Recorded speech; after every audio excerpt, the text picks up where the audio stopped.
all the analytical firms that have mining on their books, they're going to start putting out reports. So that's going to be very good for mines as institutional interest increases, unlocking their undervaluedness and hopefully getting up to a relative value.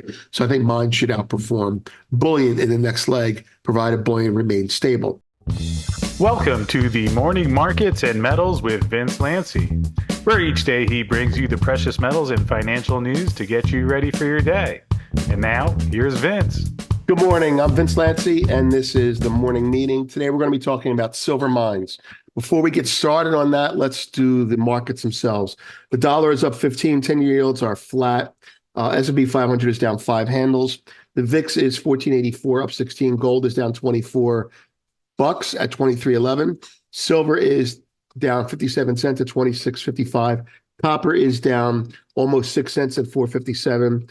WTI is the only commodity actually pushing against all this, up 26 cents at 83.49. Natural gas, is also up 187.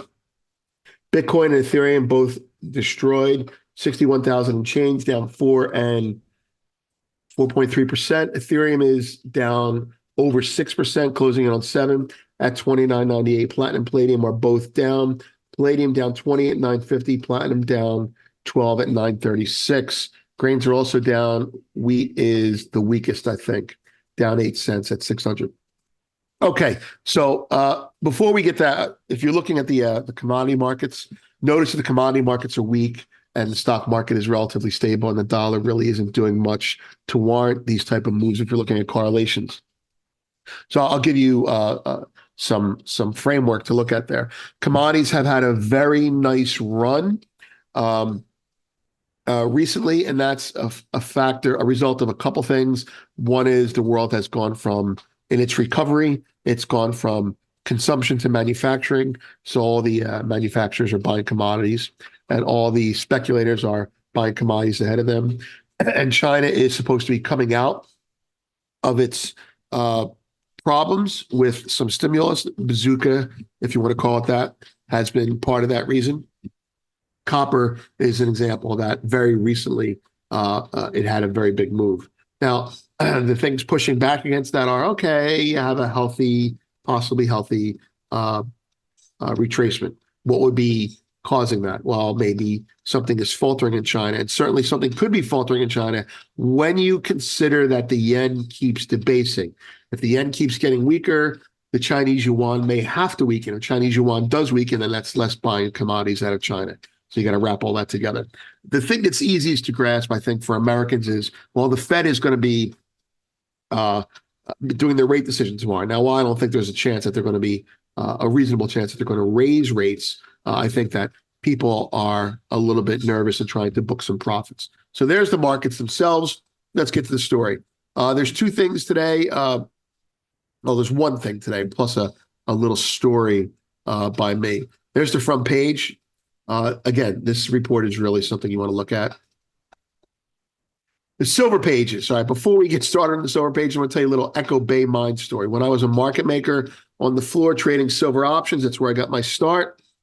Having mastered silver options and being the best there ever was at it, I decided to go back to my fundamental roots, and I started looking up silver mines, and Echo Bay Mines was the first mine that I bought. Years go by, and in 2008, I started a business. Having booked a big profit, I started a business consulting, and I wanted to go back to mines, and I started visiting mines, and I started consulting with them on their production. And I said, you know what? I want to buy something that reminds me of when I started. So I looked for echobay.com, and it was owned by one of the mines. I'm not sure if it was Kinross or Coeur d'Alene. I forget who owned it, but it had rolled up into some bigger mine. And I bought the name echobay.com. And so there you have it. Echo Bay Partners is an homage to Echo Bay Silver Mines, and that's my initial silver pedigree. That's really OG stuff. Incidentally, Echo Bay Mines, Echo Bay was going to be the name of eBay initially, but because it was owned by someone else, he went with eBay as opposed to Echo Bay. Anyway, moving on to the main event. That's my story. Bank of Montreal, big natural resources bank, they have a report called the Silver Pages. And the Silver Pages,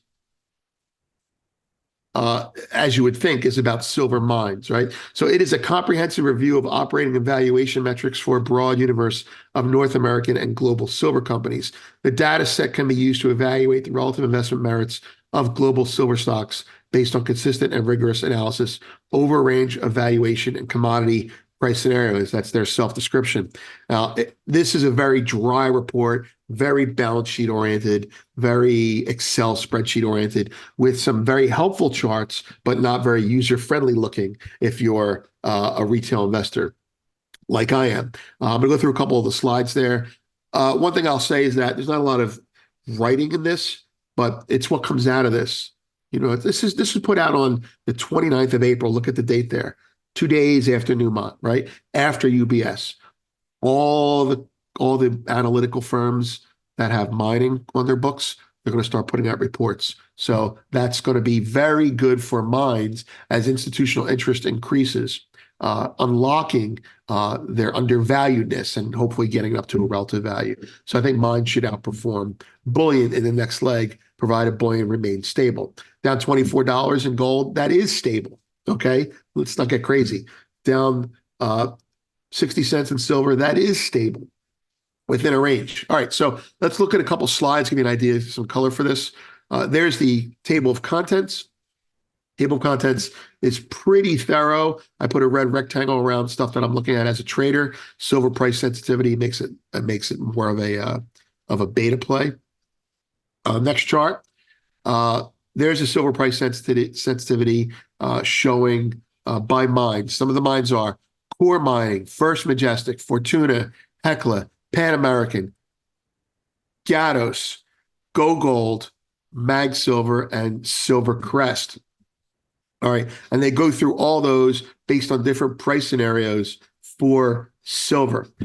Here's a chart implied. The red in the middle, that's the price of silver.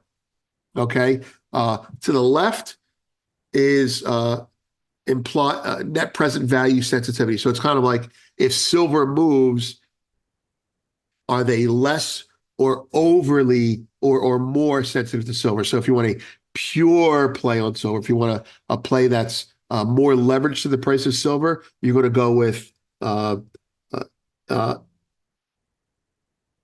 FR Mag, SL, and Gatto, right? Okay, so your companies that are leveraged to the price of silver will be companies that have a lot of probably financial leverage. Well, no, actually, I'm not necessarily sure about that. Depends on the company, right? It's been a while since I looked at these. And on the left, you have GGO, CDE, Fortuna, and Pass and Hecla. Okay, so you have all these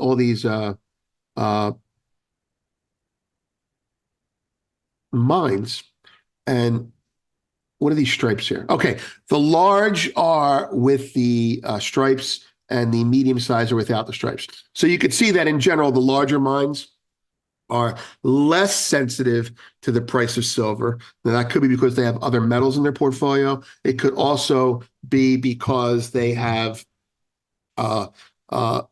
different type of hedging books. They're more mature, so they're going to be more stable, and you're buying a business that is in silver. On the right-hand side, a lot of the miners will be more sensitive because they have an underhedged book. They might be more junior, although I'm not sure.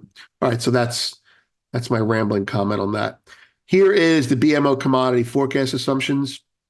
Nothing spectacular there. They haven't really raised them. They're looking for $28 by the end of the year in silver. Key valuation metrics. This is probably the most interesting thing, I think, for people looking at these producers. Core is a market behavior, market performance, I should say. First Majestic, market performance. Fortuna, overperform, outperform. Hecla, outperform. Pan American, outperform.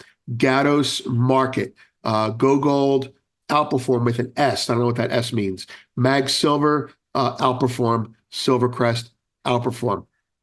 You can see that it would seem to me that the bigger the mine, the less they're expected to outperform, which makes sense because those are the mines that are the only people only put their money into the bigger mines, mining companies, if at all.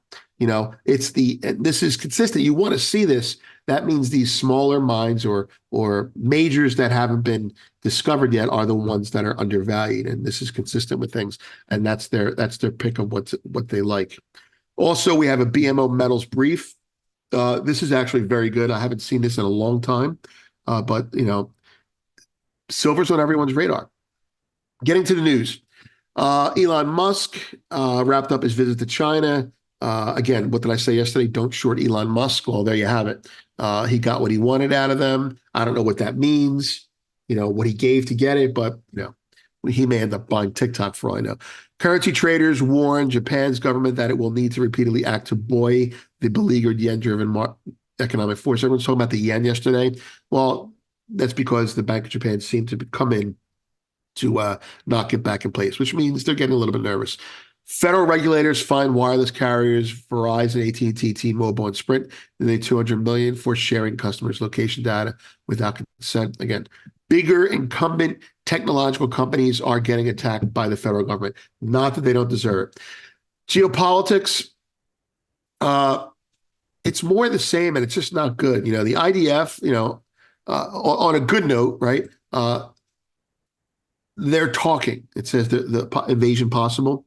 They're talking, but everything else here, the Houthis are just attacking our ships at will now. China is pushing back against the Philippines. Shanghai Maritime Safety Administration said military activities will be carried out in part of the East China Sea. Everyone's pushing back, pushing against American presence. Right? All right.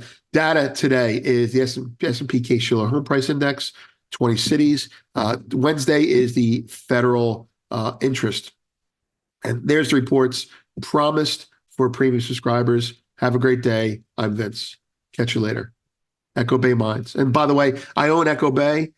I had to pull it down when I closed my CTA down years ago, but echobay.com. It's not for sale. Thanks for watching this morning's Markets and Metals Update with Vince Lanci. Brought to you each day by Miles Franklin Precious Metals, where this week's special is junk silver for only $2.75 over spot. Junk silver is the pre-1965 dimes and quarters, and one of the products where we did see premium spike in the past couple of years. So find out more by calling us at 833-326-4653 or emailing arcadia@milesfranklin.com. Please note that this video is not intended as legal licensed financial trading advice and is to be used for informational purposes only. Please contact your financial advisor before making any decisions, and thanks for watching.